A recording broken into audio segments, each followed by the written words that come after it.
Oi, bom dia. Oi, pessoal, bom dia. Quinta-feira, 4 de abril. Acompanhe as notícias desta edição do Jornal Visual. Em Fortaleza, no Ceará, o projeto Elas está mudando a vida de centenas de mulheres. E ainda, você vai conhecer um avançado centro de estudos sobre o tabaco. O Jornal Visual começa agora, o único em rede nacional que você assiste em Libras.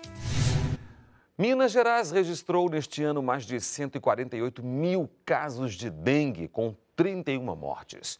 E a Secretaria de Saúde de Belo Horizonte afirma que a cidade vive uma epidemia da doença. Heleno é a quarta pessoa da família com vírus da dengue. Lá em casa, meu cunhado pegou, minha sobrinha pegou, né? Minha outra cunhada pegou também, agora é eu.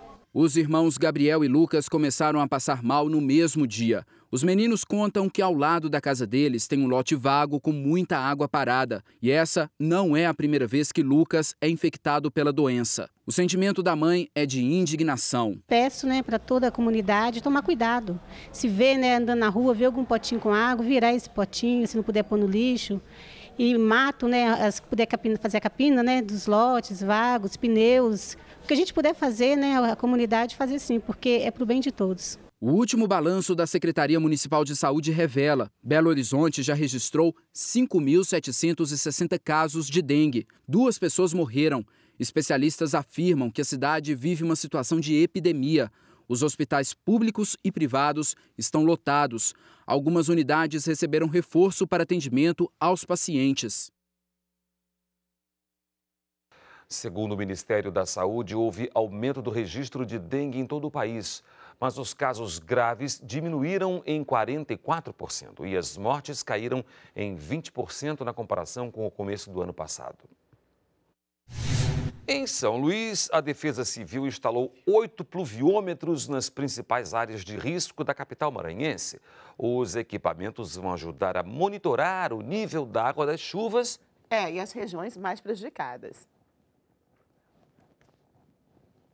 A chuva fina que continua caindo em São Luís facilita o deslizamento das encostas e preocupa os moradores das áreas consideradas de risco. Com medo, a gente dorme já com medo, aquela preocupação toda.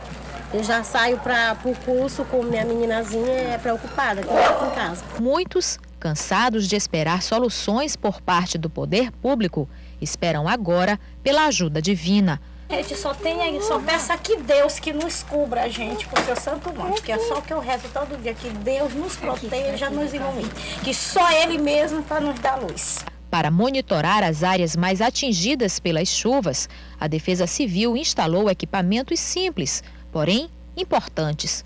Os pluviômetros desenvolvidos pela Universidade Estadual do Maranhão têm custo baixo. São utilizadas garrafas de água mineral. Os aparelhos foram distribuídos estrategicamente nas principais áreas de risco e permitem o registro da quantidade de água da chuva para mapear um raio de abrangência de 10 quilômetros. Ele está sendo usado para facilitar a análise das áreas que poderão ser apontadas como as mais perigosas para a população. A Fundação Oswaldo Cruz inaugurou no Rio de Janeiro um avançado centro de estudos sobre o tabaco. Um dos objetivos é melhorar o controle do tabagismo e ajudar na elaboração de políticas públicas. Aos 15 anos, a cabeleireira Valéria começou a fumar. Há cerca de um mês, ela tenta largar o vício e já sente os benefícios.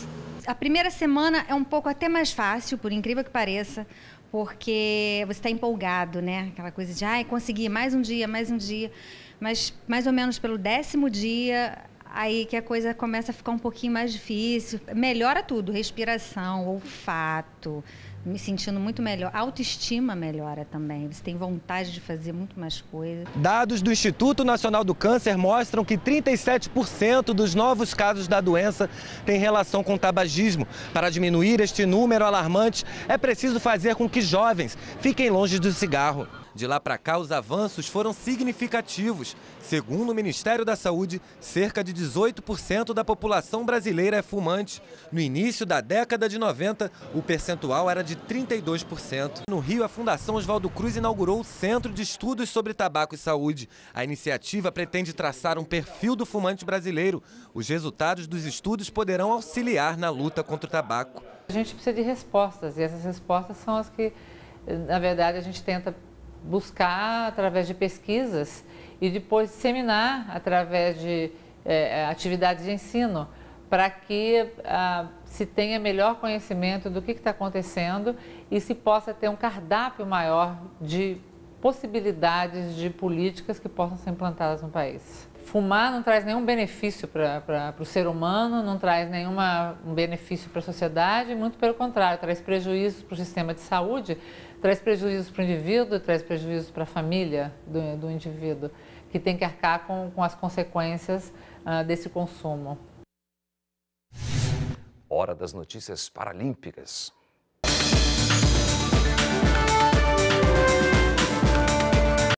Olá, bom dia! Essa semana, um raio passou pelo Brasil. Foi Usain Bolt, o homem mais rápido do mundo, que esteve no Rio de Janeiro para o desafio mano a mano. E o velocista que competiu pela primeira vez no Brasil não decepcionou. Ele completou a prova dos 150 metros, realizada em Copacabana, em 14 segundos e 42.